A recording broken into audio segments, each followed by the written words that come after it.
in the news but last week. Yeah. And Joe talked about this, about attribution and so forth. I believe you launched the 605 Impact Index. The Impact Index, yes. So coming from Group M, this will be familiar to you and Irwin and his marketing funnel. What we've done is we have a scientifically proven way of looking at the entire funnel, from the top of the funnel, television brand advertising and awareness and measurement, and being able to do attribution models from the top of the funnel all the way down to the bottom of the funnel, which is essentially the sale. So this has always interested me because I think that there are certain players in the market that have benefited disproportionately by people that like things like last click attribution. Mm-hmm. And they're a relatively easy kind of cost of goods sold piece of math for the buyers and the advertisers. And the people who have focused more on moving metrics further up the funnel, some people would argue have become relatively undervalued versus the others. I don't know if A, you would agree with that notion or not, and B, if you think that the 605 Impact Index is going to be a proof point that's going to take that in one direction or another. I think the goal is to help people understand the comprehensive marketing mix. So it's not just about sales, but it's about brand and building the brand out so that when you are trying to drive people to an actual behavior, you can get there. So, you know, if you're just targeting for the sake of targeting, you may get the sale, but that's not going to perpetuate your brand in the marketplace. One of the challenges we've had is that people have taken a view that says, my thing performs in this way, so I'm going to steer your objectives and your use of the media to a place that I think that my platform serves you right. best. And presumably, if you come at the world from an independent and therefore agnostic point of view, you're going to be in a situation where you don't think about the world like exactly. that. So we had a couple of examples with brands that we put out with the Impact Index. For example, Nissan appeals very much to Hispanic. The brand resonates and resonates favorably with Hispanics. So we look at what Nissan is doing with their media schedule, and they do focus heavily on utilization of Hispanic networks for their media.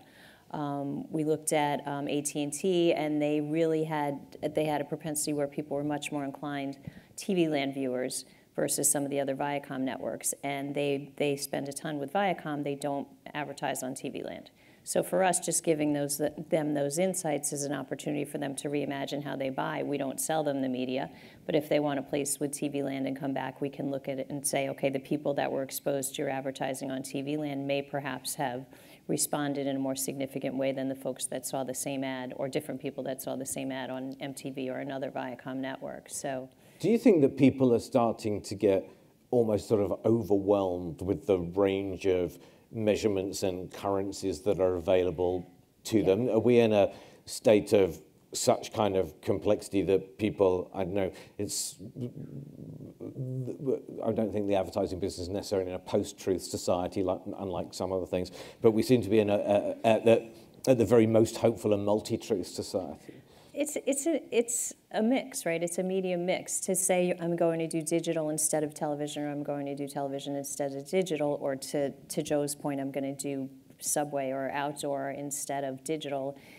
You have to really look at the entire mix, which is what the Impact Index does. The other thing is duration. So one of the things that we've noticed is if you look at sales results over a longer period of time, your attribution model changes.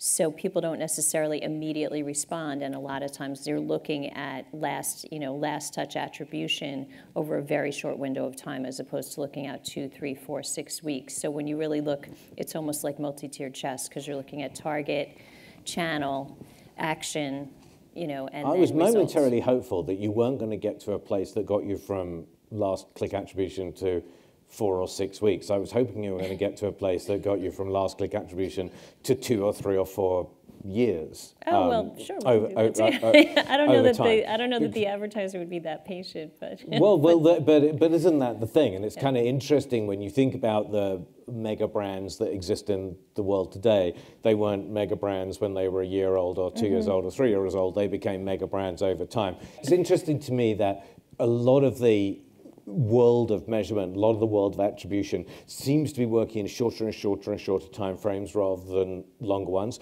Does 605, in terms of looking at how the world kind of lays out over time? Do you see a place to play there, or do you think you're going to be at that kind of campaign level window space? No, I think it's the opposite. And one of the other, one of my favorite studies to talk about is something we did for Walmart. So we work with them on their, more on their community relations and reputation group. And they had done an in-store, they spent a couple tens of millions of dollars retraining all of their staff and redoing their stores, and they wanted to do a reputational ad campaign, which they did. They didn't have any call to action. They just talked about spending more to make your Walmart experience better. And that's a brand that has, you know, a lot of tenure, a lot of legs. And what we were able to do is look and really see, okay, of the people exposed to the reputational ads, did their favorability increase? You know, their brand favorability for Walmart increase, which it did. Then we took it another step because they have first-party data that they can share with us because of our relationship, and we were actually able to determine that the people that were exposed to the ad, their reputation perception increased and also their spend in-store increased. So for the, you know, the people that aren't in sales marketing, the people that are in reputational marketing, we're actually able to have an ROI around brand and reputation advertising that tied back to sales. I wonder if people took a cold drink every now and again and sat back and thought about it and said, which of us is not in the business of reputational marketing? Because ultimately, everybody has to be, don't if they? They're not, I think it catches up with them eventually. And it occurs to me, you know, particularly in retail, that investment in in-store experience and then communicating that in-store experience to get people to come back and try, with the assault of Amazon and HQ2 from Amazon coming, seems to be an absolutely must-do. And I hope that 605 is terrifically successful. I hope what 605 does is help people prove the value of advertising and prove its value over time as well. And we wish you luck and thank you for joining us today.